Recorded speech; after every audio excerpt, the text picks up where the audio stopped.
2.3 The providence of resurrection for spirits. 2.3.1 The purpose and the way of returning resurrection.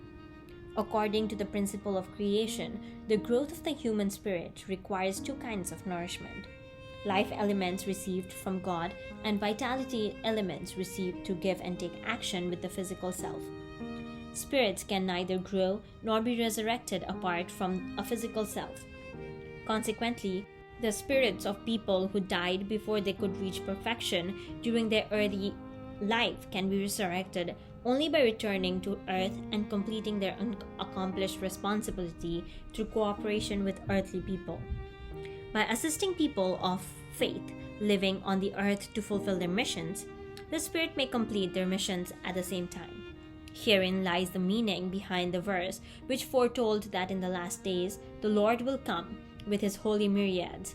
We call this purpose returning resurrection. How do spirits help people on earth fulfill the will of God? When people become receptive to spirits through prayer or other spiritual activities, the spirits descend to them to form a common base with their spirit selves and work with them. Spirits perform various works. For example, they pour spiritual fire on earthly people and give them the power to heal diseases. They help people enter states of trance and perceive the realities of the spirit world. They give people revelations and the gift of prophecy. They can also give deep inspiration to the soul. In these various works, spirits can act on behalf of the Holy Spirit, guiding people on the earth to accomplish the will of God. 2.3.2 The returning resurrection of the spirits of Israelites and Christians. 2.3.2.1 Growth stage returning resurrection. Spirits of those who kept the Mosaic law and worshipped God sincerely while living on earth during the Old Testament age came to abide at the form spirit level of the spirit world. After the advent of Jesus, these spirits all returned to earth and assisted faithful people on earth to accomplish the will of God. By thus helping the people to attain the life of life spirit, they too received the same benefit. Namely, they became life spirits and entered paradise. We call this dispensation growth stage returning resurrection. Let us draw some examples from the Bible. Since Elijah appeared as a spirit before Jesus and his disciples, it is clear enough that Elijah still lived in the spirit world. Yet, Jesus referred to John the Baptist, who lived on the earth, as Elijah. Jesus called him Elijah because in terms of their common mission, John's body concurrently served as Elijah's body. The spirit of Elijah descended to John the Baptist to help John fulfill the mission Elijah had left unfinished during his earthly life. This was Elijah's returning resurrection.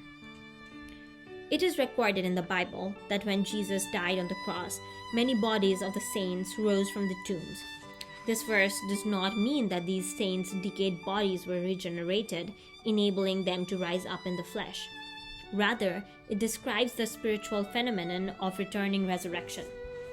The spirits of the faithful Jews descended to the earth from the form spirit levels of the spirit world where they had been living. They returned to help the believers on earth who had the opportunity to benefit from the redemption by the cross to believe in Jesus and become life spirits. In doing so, the returning spirits also became life spirits. If the saints had risen bodily from the tombs, as is literally written in the Bible, they certainly would have testified to the fact that Jesus was the Messiah. Would anyone then have dared to persist in disbelieving in Jesus? Moreover, the deeds and works would have been recorded in the Bible. Yet we have nothing other than the vague reports that the saints rose from the tombs.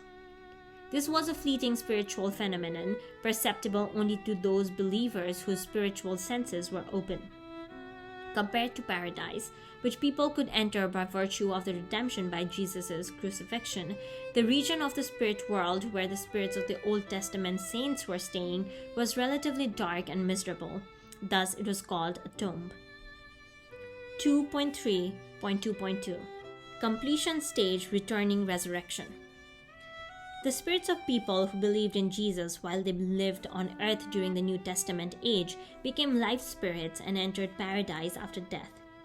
After the second advent, these spirits will all return to the earth to help faithful people believe in and attend the returning Christ. By thus helping people on earth to attain the level of divine spirit, they too will receive the same benefit and become divine spirits. When the earthly saints pass over to the next world and enter the kingdom of heaven in heaven, the returning spirits will also enter the kingdom. This dispensation is called completion stage, returning resurrection. In this dispensation, the spirits not only help earthly people also assist in the resurrection of the spirits. Let us elucidate the following verse. All these, saints of the Old Testament age, though well attested by their faith, did not receive what was promised, permission to enter the kingdom of heaven. Since God had foreseen something better, the kingdom of heaven, for us, earthly people, that apart from us they, spirits, should not be made perfect citizens of the kingdom of heaven. Heb 11:39-40. With this explanation, we can understand that this verse accurately depicts returning resurrection. It illustrates that spirits living in the spirit world cannot attain perfection apart from the cooperation of earthly people. Furthermore, it is written, "Whatever you bind on earth shall be bound in heaven, and whatever you loose on earth shall be loosed in heaven." This verse teaches that unless the believers on earth first lose what is bound, the spirits also cannot lose what is bound in them. Since spirits can be resurrected only in cooperating with believers on earth to whom they descend, Jesus gave the keys of the kingdom of heaven to Peter, representing earthly believers, in order that he might unlock the gates to the kingdom of heaven here on earth. 2.3.3 The returning resurrection of spirits who abide outside paradise. There are several classes of spirits who abide outside paradise. Each has a way to achieve returning resurrection. First, let us examine the returning resurrection of spirits who believed in religions rather than Christianity during their lifetime. Just as any two people must first form a common base with each other before they can work towards a common goal, earthly people and spirits can work to achieve a common providential goal only when they first form a common base. Therefore, a spirit who returns to the earth for his resurrection seeks a counterpart among the earthly people of the religion in which he believed during his earthly life. A spirit descends to the person of his choice and guides him. When he helps that person fulfill the purpose of the providence of restoration, they both receive the same benefit. Second, let us examine the returning resurrection of spirits who lived a conscientious life even though they did not believe in a religion. No one among fallen humanity embodies perfect goodness because no one has resolved the original sin within himself. Hence, a good spirit is one who has relatively more goodness in him than an evil spirit. These good spirits descend to good people on earth and cooperate with them in order to help them fulfill the purpose of God's providence of restoration. In the process, the spirits receive the same benefits as the people they have helped. Third, let us examine the returning resurrection of evil spirits. In the Bible, we read about the cursed who are liable to the eternal fire prepared for the devil and his angels. His angels here refers to evil spirits who live and work under the control of the devil. The spiritual creatures, commonly known as ghosts, whose features and identity are often unclear, are none other than evil spirits. Evil spirits are able to receive the merit of the age by returning to the earth. However, the work of evil spirits do not always bear fruit and result in their receiving the benefits of returning resurrection. To receive such benefit, their work must have the effect of punishing earthly people to help them make conditions to indemnify their failures, which have frustrated God's past efforts to cleanse them of their sins. However, then, can the works of evil spirits result in casting judgment on behalf of heaven? Let us take an example. Suppose there is a person living on earth who, based on the merit of the age, is about to graduate from his current sphere of benefit to a higher sphere of benefit. He cannot graduate to the new sphere of benefit unless he first makes some condition to indemnity to remove the sins of the past. In the case of graduating from the family sphere to the clan sphere, a person must pay the debt of sin both for himself and for the ancestors of his clan. Heaven allows evil spirits to torment him as punishment for this sin. If he willingly endures the suffering given by the evil spirit and overcomes it, he will have successfully paid the indemnity through this condition and thus be entitled to enter the higher sphere of benefit at the clan level. The evil spirits who have tormented him receive a corresponding benefit. That is the way that, based on the merit of the age, the providence of restoration expands its sphere of benefit from the family level to the clan level, the national level, and the world level. Whenever humanity is to graduate to a higher level, the person leading the providence must make a condition of indemnity to resolve the sins for which he or his forefathers have committed. The works of evil spirits may help an earthy person fulfill indemnity conditions to purge his sins in two different ways. First, the spirit may trouble the earthy person directly. Second, the evil spirit may descend to the spirit self of another person living on earth who is about to commit a sin comparable to the sin of the person to be punished and work through the second person to attack him. In either case, if the earthy person gratefully and willingly suffers the work of the evil spirit, he will make the indemnity condition to purge his and his ancestors' sin. The sin will be resolved, and he will enter the higher sphere of benefit which has become available in the new era. Thus, the works of the evil spirit will have cast judgment on the person for his sin on behalf of heaven. Consequently, the spirit will receive the same benefit as the earthly person. He too will enter the higher sphere of benefit. 2.4. The theory of reincarnation examined in light of the principle of returning resurrection. In seeking to fulfill the whole purpose of the providence of restoration, God has called upon many individuals and has apportioned to each a suitable mission. These individuals have passed down their particular missions to other individuals of similar character and circumstances, gradually fulfilling each area of mission over the long flow of history. The providence of restoration begins with an individual, expands to the family, nation, and world, and ultimately will bring restoration to all of heaven and earth. Although the mission given to each individual may be only a part of the greater whole, it also unfolds according to this pattern.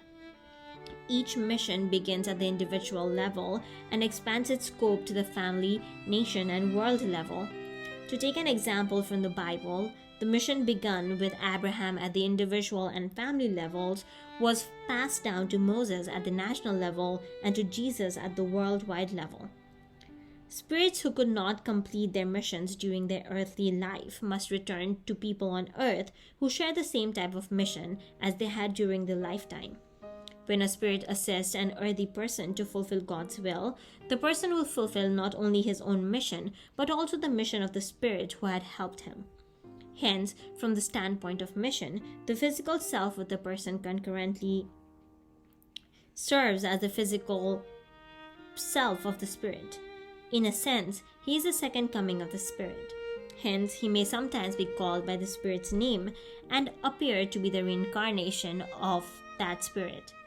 In the Bible, John the Baptist was to have fulfilled the mission which Elijah left unfinished during his earthly life, since he received Elijah's assistance in carrying out his activities. Jesus called John Elijah because John's physical self concurrently served as the body of Elijah. In the last days, certain people on earth are entrusted with missions on the worldwide level. They must inherit and complete the responsibilities of all the spirits of the past who were devoted to the same field. These spirits will descend to these people and assist them in order to complete the spirit's own unfinished work. Since the earthly people are, in a sense, the second coming of these guiding spirits, they may think that they are the reincarnation. Hence, in the last days, there are people claiming to be the second coming of Jesus. the Maitreya Buddha, Confucius, the olive tree, or the tree of life. The Hindu and the Buddhist doctrines of reincarnation interpret these outward phenomena, but without the benefit of knowing the principle of returning resurrection. Chapter 5, Section 3, The Unification of Religions Through Returning Resurrection. 3.1. The Unification of Christianity Through Returning Resurrection. At the time of the Second Advent, all life spirits who dwell in paradise descend to the people on earth who, by believing in and attending the Lord, can attain the level of divine spirit. By cooperating with these people to fulfill God's will for the providence of restoration, the spirits can share the same benefits and enter the kingdom of heaven. Accordingly, all the spirits will descend from paradise in that day and assist the believers on earth. Although the time of visitation may vary according to an individual's faith, inborn nature, and the accomplishments of his ancestors for the providence, sooner or later each believer will be guided by the spirits from paradise to go before Christ at the Second Advent and devote their lives for the sake of God's will. For this reason, Christianity is destined to be united. 3.2. The unification of all other religions through returning resurrection. As explained above, all religions which have sought the same ultimate purpose are gradually coalescing into one cultural sphere based on Christian ideals. Christianity does not exist for its own sake, but has at its final mission the fulfillment of the purpose of all the religions in human history. Christ at the Second Advent, who is to come as the center of Christianity, is the person of the Maitreya Buddha, who is to return according to the teachings of Buddhism, the true man, who is awaited in the Chinese religious tradition, and the Shongdoryong, for whom many Koreans yearn. He is a central figure whose advent is expected in other religions as well. Consequently, at the second coming of Christ, all spirits who believed in religions other than Christianity during their lifetime will, like the spirits in paradise, also return to earth to be resurrected, even though the timing of their return will vary depending upon their spiritual position. These spirits must guide the early believers of the respective religions to Christ at the Second Advent and assist them to believe in Him and attend Him in His work to fulfill God's will. We can find a parallel example of this at the First Advent. The three wise men from the East, who are Zoroastrians, came in search of Jesus and worshipped Him at His birth. Accordingly, all religions will eventually be united as a revived Christianity. 3.3. The unification of non-religious people through returning resurrection. Spirits who, in their lifetime, led a conscientious life but did not believe in any religion will also return to earth at the granted time to receive the benefit of returning resurrection. They will guide conscientious people to seek out Christ at the Second Advent and attend Him and assist Him in fulfilling God's will. The ultimate purpose of God's providence of restoration is to save all of humanity. Therefore, God intends to abolish hell completely after the passage of time necessary for each individual to make restitution for his sin.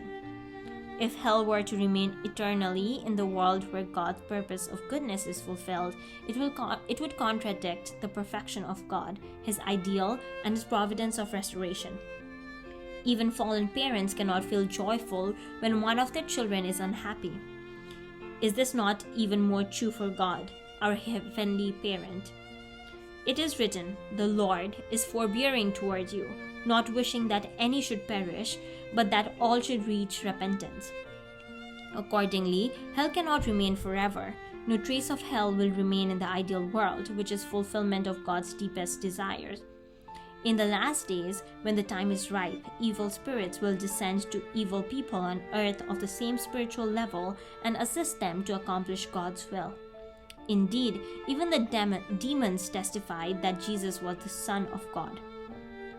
The participating in these various dispensations over a long course of time, all people will gradually converge toward the goal of God's ideal world.